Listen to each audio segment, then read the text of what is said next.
Welcome to Beyond Better, a podcast that explores a simple but profound idea. We all deserve to live lives we love, and that includes our work lives too. I'm your host, Stacey Ennis, an author, book coach, speaker, and long-time location-independent entrepreneur living in Portugal with my family of 4. Join me as I talk business, location independence, writing, publishing, and so much more, all focused on building a life that is beyond better. Welcome. It's just me today, or just you and me. I have no guest. It's just us. We're going to spend time together. I realized recently as I was looking through my podcast episodes and thinking about recordings I've done, looking at my calendar coming up for podcast episodes, that I really haven't done that many solo episodes. So today, it's just us, just you and me. We're going to spend some time together. The topic for today is why now is the time to write your book. I'm going to dig into that. I want to say a couple of things before I get started. Number one is that I am really tired. I barely slept last night. I think I woke up I want to say 30 times, but might be a little hyperbolic, maybe 20, somewhere between 20 and 30 times last night. I have a scratchy throat. I'm just tired and a little sick. So I'm a little raw today, maybe a little less polished than normal, maybe a little brain foggier than normal, but hopefully this still comes out well, whatevered, and it all is cohesive and makes sense, because this is a really, really important topic, and actually something I've been wanting and meaning to record a podcast episode about since the presidential elections. So on that note, that's my other thing that I want to say, which is I'm generally not super political in the sense of talking about politics or I guess presenting my opinion on politics really vocally. I think it's really clear if you follow my content, you follow me on social, you're on my newsletter, what my political leanings are. I don't think that that's any secret, but I'm going to be a little bit more forthright today about some of my views and opinions. And I want to say before I get there that I strive to create a space where any and all political viewpoints are welcome. I see that as actually part of my work in the world, to be somebody that can receive all kinds of opinions and viewpoints and create a safe place for people to be. So if you are a Republican and maybe disagree with some of my views here, that's okay. I was raised Republican. I love a lot of Republicans, friends, family. They're people that I deeply, deeply care about. And I also actively seek out content, books, media, friendships that are on the other side of the aisle. I think it's really important that we listen to and engage with people who disagree with us. If I was only listening to content from, liberal creators, or only consuming or reading, I should say, books that are exactly with my viewpoint, I don't think that that actually helps me. I think it doesn't give me an opportunity to be a critical thinker. And it also doesn't expose me to the other side of an argument so that I can be more empathetic. I'm not saying that as a judgment for anybody who chooses not to do that, but I think that I'm uniquely positioned because of my background, because of my upbringing, to understand and empathize with other viewpoints. And so if that's you, I hope that you'll stick around. I hope that you will listen. Maybe disagree with me, that's fine. But just know that you are welcome, no matter your political leanings. So with that said, let me tell you what we are going to dive into today. I'm going to share a little bit about my perspective living in Portugal and watching what's going on in the US, kind of my real-time reaction to that. I'm also going to share a little bit about helping you. Let me say it this way. I want to help you reframe if you're feeling, I don't know, like it's hard, or you don't really know what to do, or um, you're feeling sad, you're feeling um, dejected, I want to offer you some thoughts there. And my hope is that by the end of this episode, you really see and understand the power and importance of your voice, and that you believe in the importance of sharing your story and your message through a book. Maybe a book's not on your heart. If that's the case, that's okay. Great. Pick something else. Launching a business, volunteering for an organization, insert whatever the thing is. I'm going to call it a book. You can insert what you want. So let me start with my response to things here. It is such a weird experience. So the day after the election, I had a piece come out on Katie Couric Media. I'll be sure to link to that in the show notes, on my reaction to the election. And in a nutshell, it was, oh, okay, I guess I'm not going home, at least for the next 4 years. I see this election as not just, I mean, this is not going to be news to a lot of people on my side of the political aisle, but not just a political loss, but actually a vote against humanity. I really feel sad, confused, so many things that so many people are feeling right now. But it's a weird experience because, well, my friends and family and people that I care about back home are living it in their geographic location. I live in Portugal. I live a mile and a half from the beach. We are in a very safe, calm place. There are a lot of Americans here. Most of them are traveling. Some of them live here. But it's like a certain type of American typically. And this isn't to say that Republicans don't travel. Absolutely they do. So I don't mean to sound narrow-minded there. But I do find that people that travel widely tend to have more open viewpoints, or kind of more multifaceted ways of looking at political issues rather than from a nationalist point of view. And so we tend to meet more people. I actually don't really talk about politics that often, but usually people will like bring up little comments and kind of watch you to see how you react. And typically they're of the liberal persuasion. So we're not really around a lot of people that, like in Idaho, where people have different viewpoints or voted for a different candidate.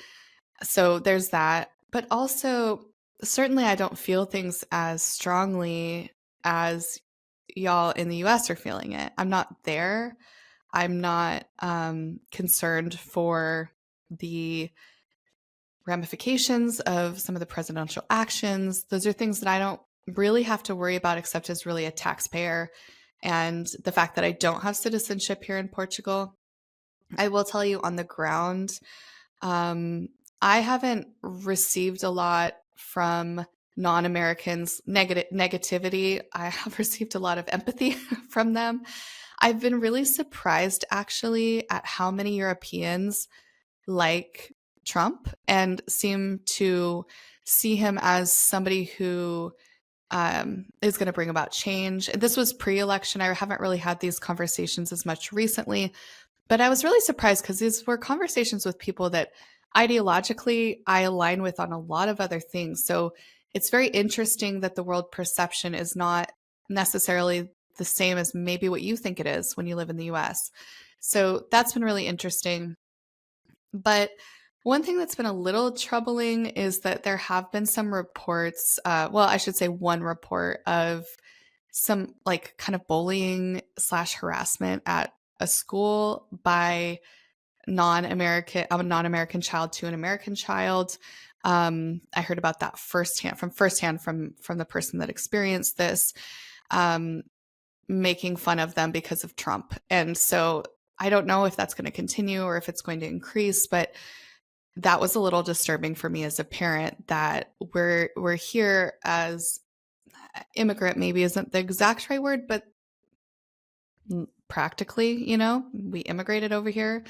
Um, is it emigrated? Anyway, you can leave a comment for me on the correct use. What's the right word here? I mean, expat is often what Americans will call themselves, but I think that there's some privilege around that word. So anyway, I digress. Um, it's been interesting. It's been interesting to see the reaction. It's been interesting to see what is happening with kids, what's happening with adults, the conversations that we're having. But it's a very weird thing because I'm so steeped in it because I'm American. I go home, I have family there. I love my hometown. I love my friends. I love my family. So I care. But it's almost like just watching something on television. And in some ways I am, right? Because I'm seeing reels or I'm reading news. But it's like watching a movie because actually it doesn't truly impact me at the scale in the way that it impacts my family back home. And yet, even so, I'm still really impacted. Just like with COVID, I found myself going through this little big spiral of wow, just dejection, just I won't say I was hopeless, but there was this air of hopelessness about and really listening to a lot of podcasts, reading the news, having so many conversations. And I find that I do that sometimes when something big and hard on a global scale happens, or even personally, I kind of need to wallow for days, sometimes weeks if it's really big. Not usually. Weeks is COVID was weeks. This was more like week. Sometimes a day. Even when I've had pretty major personal things happen, I just need to sink into that feeling, process it, experience it, and then by the next day, usually, or within a couple days, I'm like, all right, let's go. Boom, let's move forward. And that's kind of how I feel with this. I mean, of course, it's all still unfolding in real time, but a couple things that I've done. One is disengage from the news, not totally because I want to be informed. I want to know what's going on, but I have a podcast that I listen to that gives just a daily like cap of the news. Okay, here's what happened. Here's what you need to know. That is the New York Times. I listen to the headlines, and sometimes if I'm interested in the topic, I will listen to the daily. I check news sources maybe every couple weeks. Or if there's something major that happens and I want to just read about it, I will go and read that. But I really have focused on my circle of control. So, what can I actually do that I can control? Like, what do I have control over? I don't have control over presidential executive orders. Nope. I don't have control over relations in Gaza. I don't have control over racism in the federal government. I don't have control over any of that. What do I have control over? Well, I have control over what time I wake up in the morning. I have control over whether I am letting my attention wander or I'm staying focused. I have control over whether I nourish my body. I have control over whether I exercise. I have control over whether I engage in hobbies that stimulate my spirit. I have control over so many things. And so I'm choosing as much as possible to stay in my circle of control. That does not mean I'm perfect. Ask my husband. I'm sure he will corroborate that. But largely, I am trying really hard. I'm making a big effort to remain in my circle of control while being informed. So, with that all said, here's where I think in our work, your work, my work, we have a lot of potential in this circle of control, and that is sharing our message, sharing our stories, writing that book, doing whatever that big thing is that has been on your mind. Again, I'm going to use the word book because that is my work. I'm a book coach, I'm a book strategist. This is what I do, but you can pick your adventure here.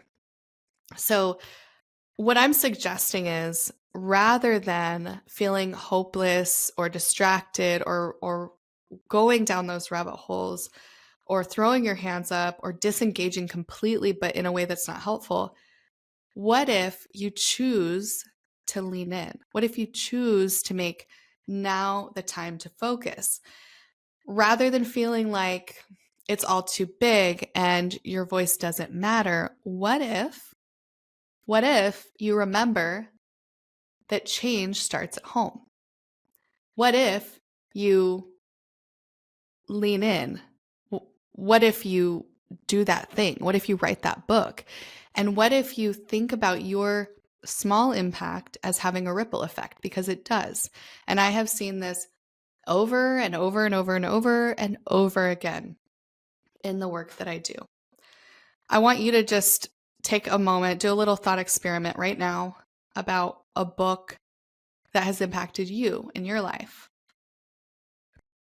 Do you have that book in your head?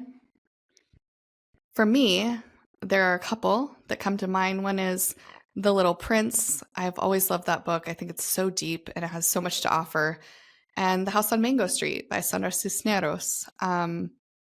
There's so many more, but just two immediately come to mind for me. And the thing that I often think about when I think about authors' journeys, because I've had the honor of supporting many more than 100 authors along their journeys, is that at the beginning, there's often that negative self-talk that comes up of, gosh, will anybody want to read this? Who am I to write this? This isn't any good. There's fear, there's uncertainty. Any creative process holds all of that. But if you do it anyway, if you lean in, if you put your message and your story out there, and you do it in a way that honors the reader on the other side, you see it as an act of love, an act of service, it will have a ripple effect. And I often think about books as throwing a, like, not just a pebble, but a big rock in a pond, because as an author, you really don't know what your book is out there doing in the world. You spend all this time and energy pouring your heart and your passion and your story into this thing. And it's like you cast it out and it plops and into this pond and it makes a ripple effect. But then what's so cool is that there's more like mini ripple effects coming out of that. So it's not just the one. It is sparking all of these different experiences with your work. And you never really know the magnitude of the impact that you have on the world. But that truly can never happen if you don't write the book to begin with. And as somebody who has had the deep honor of supporting so many authors from marginalized groups, authors of color, authors with disabilities, queer authors, and yes, white authors too, male white authors, female white authors, but also a really wide range of authors from so many different backgrounds, so many different stories. As somebody who has supported so many of those to market, help them clarify their ideas and write their books, I have seen the power of one book. And it's not just the book in the pond that we talked about, this casting and the ripple, but it's also that author's anchoring to the message, to the story. So for you, maybe you've had this idea rolling around in your head. Maybe you have a really important message that you want to share from your unique perspective to your unique reader.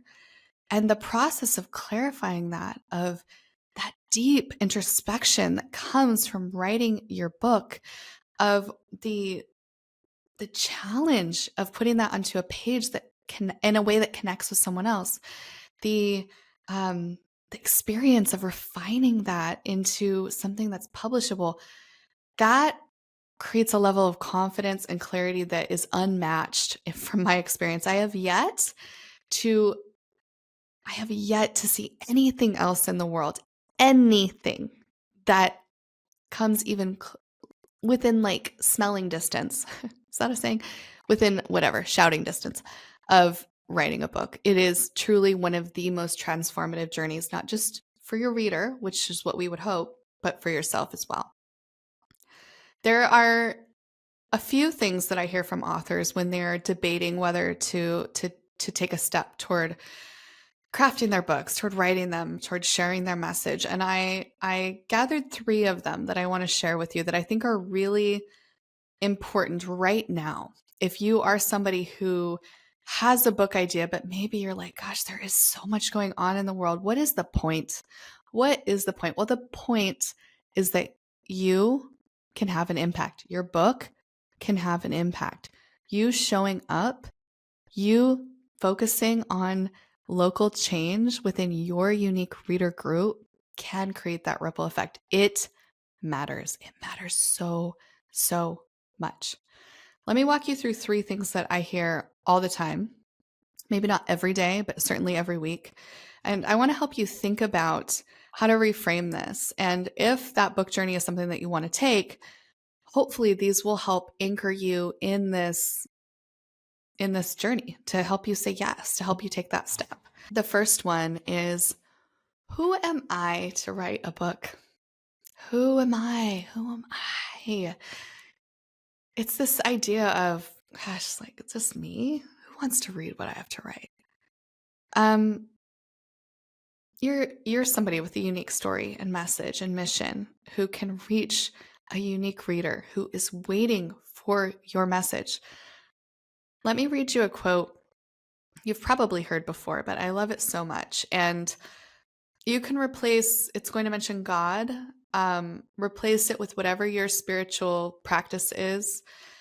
So you can just replace if needed. And if you do believe in God and that's your spiritual practice, it will fit perfectly for you. This is from Marianne Williamson from A Return to Love, Reflections on the Principles of A Course in Miracles. And remember, the question that we're answering is, who am I to write a book? And Williamson says, our deepest fear is not that we are inadequate. Our deepest fear is that we are powerful beyond measure. It is our light, not our darkness, that most frightens us. We ask ourselves, who am I to be brilliant, gorgeous, talented, fabulous? Actually, who are you not to be? You are a child of God. Your playing small does not serve the world. There is nothing enlightened about shrinking so that other people won't feel insecure around you. We are all meant to shine as children do. We were born to make manifest the glory of God that is within us. It's not just in some of us, it's in everyone. And as we let our own light shine, we unconsciously give other people permission to do the same. As we are liberated from our own fear, our presence automatically liberates others. It's such a beautiful quote. I think about it all the time. Our deepest fear is not that we are inadequate. Our deepest fear is that we are powerful beyond measure. This idea of maybe there is power within me. Maybe I'm afraid to admit that. Maybe I'm afraid to acknowledge that I might have something big and important within me. And I'm going to downplay it and say, who am I to write a book? If that's you, I hope these words resonate with you. Next question. Does my voice, story, and message even matter? Okay, remember earlier when I asked you about that book that had an impact on you? The book that really resonated with you, or books. For me, I said 2. And I mentioned how the author certainly felt on their author journey this question of whether their voice, their story, their mission, their message, well, maybe they believed in their mission, but certainly their message even matters. They felt that. They felt just that same thing that you're feeling right now, and yet they wrote it anyway. And that book found you and it impacted you. Maybe it even changed your life. We all feel this way as authors. I'm trying to think if there's anybody I've worked with who hasn't felt this in some way. I don't think so. I think every client I've ever worked with has had some variation of this. Might not get expressed this exact way, but there's always this internal struggle, this internal questioning of, does this even matter? The world is on fire. I'm writing a book? Yeah, it matters. It absolutely matters because your voice matters. It's worthy, can make a difference. And it doesn't matter if you're writing an activist book or teaching, a business owner how to balance their books. It does not matter because you are helping. You are helping. And by helping, you are improving this world. You're making a difference. And maybe you could even ask yourself a down the road question of, Okay, let's take that example of a book about helping. Let's pick a niche like, I don't know, firefighting consultants. Is that a thing? Balance their books. That's your very, very niche, super niche book. Or maybe it's about increasing cash flow and business revenue. And you can extrapolate from that what the downstream effect of them successfully doing the thing that you're trying to do for them in that book. Well, they're probably going to create jobs. They may have more time and energy to give back to their community or spend with their family, which will create better humans to go out in the world. I mean, there's so many different things that you could pull from that. Yes. Does your voice matter? Yes. Does your story matter? Yes. Does your message matter? Yes. And now I really believe more than ever before. Question 3, or point, well, it's not a question, it's a statement. I'm not enough yet to write this book. So I'm not enough, insert the thing. So I'm not seasoned enough or successful enough or whatever enough. There's always a word that needs inserted there. This idea that I'm not at a place where I'm good enough. I think that's really what it comes down to, is good enough. I'm not good enough yet to write this book.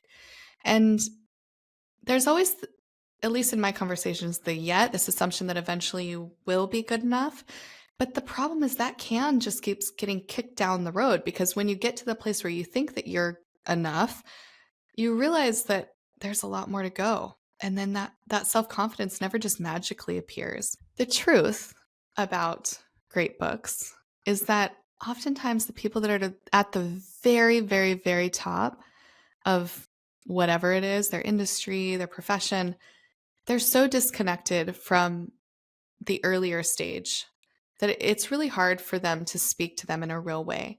If you're just a few steps ahead of your reader and you can offer them something valuable, your specific experience in this very moment is actually more valuable to them than the book that you would write in 3 years.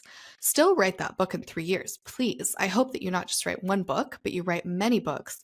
But the book that you will write right now is hugely, hugely valuable to them. Hugely. There's so many more of these that I could detail. So much negative self-talk that I've heard over the years, and also so much positive reframing, so much anchoring in mission and message and vision. And I hope that you will do that too. I hope that you will harness the energy that maybe you're expending on things that you can't control and pull it back within your circle of control, within the place that you can actually influence, that you can actually make a difference. And it's like you like wrap your arms around your focus. You pull your focus in tight and you say, I'm going to control what I can control, which is my focus, my energy, my time. And that might mean that you're shifting some things in your life. That might mean that you're less on screens or exercising more, eating better, whatever it is, sleeping more. That could be something I could use as of last night. But you likely have something that you will need to shift, because you do need time to be able to write your book.